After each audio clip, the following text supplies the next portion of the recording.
I just wanted to say, well, I hope that I don't fall in love with you.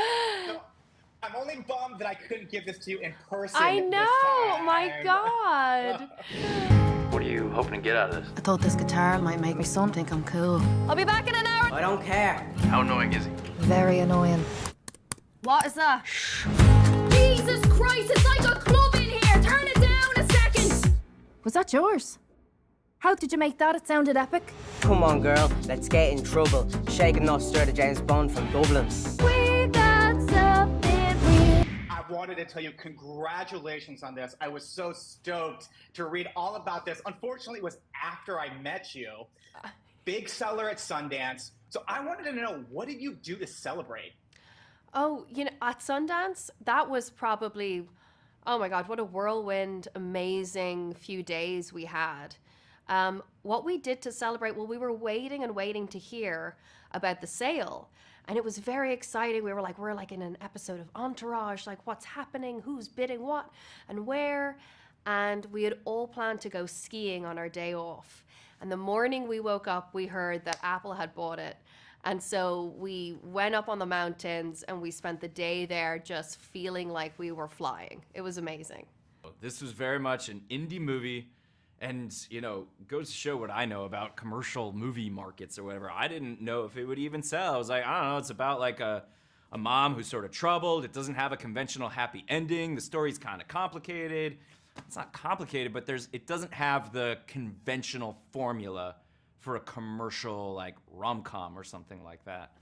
And it's not the obvious commercial movie. And it goes to show, it's really not to, praise a corporation or anything, but the folks at Apple TV Plus to take a bet on a movie like this and realize that actually audiences don't just want the same old formulaic stuff. They would like to see something with a bit more unique character and heart and soul.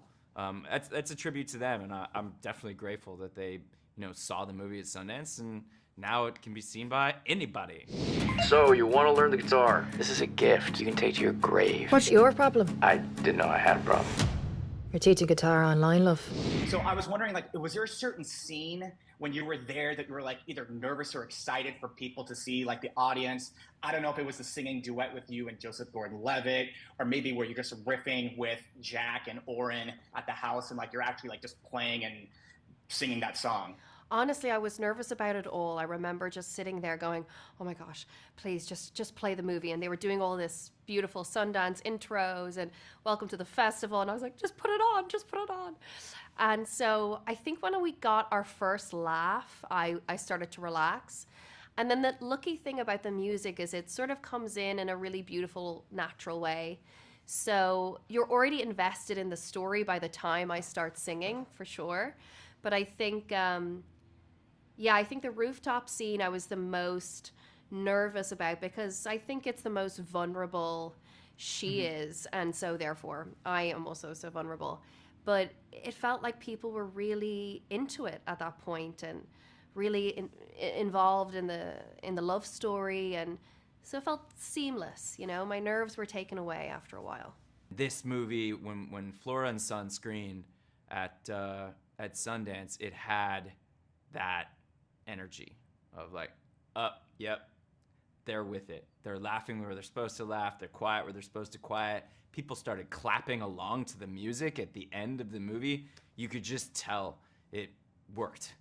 FLORA is such a fun character, but I was wondering for you, did this one come at the right time? Were you ever I don't know if I'm ever going to do a film where I do a lot of singing, or if you're I was going to do it, but I would do it maybe a few years later. So I don't know if this one just kind of came at the right time, or you're I wasn't looking for this, but the character was so funny and awesome that I had to do it. Yeah, I mean, I never planned on singing ever. It's not something that I thought I was ever good at. So this was never going to go there. Acting's my thing, and this came around and the character was so good, so funny. I couldn't let it get away from me. I had to play the part. So I was like, you know what, I'm just gonna have to man up and learn how to do this and conquer my fear. And I'm so glad I did, because there was nothing I should have been scared of. It was such a great learning experience for me. So yeah, I mean, it did come at a good time too, I think. I've been doing this for a while now, so I feel very confident, and I was like, why not? Give it a shot. I was 17 with the screaming child on me, like, this can't be my story.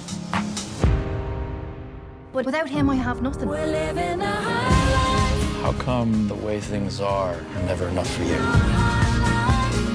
They never were.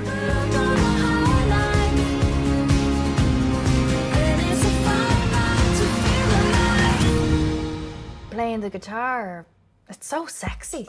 Okay. Is that why you took it up? Well, let's focus on you. Are you coming on to me?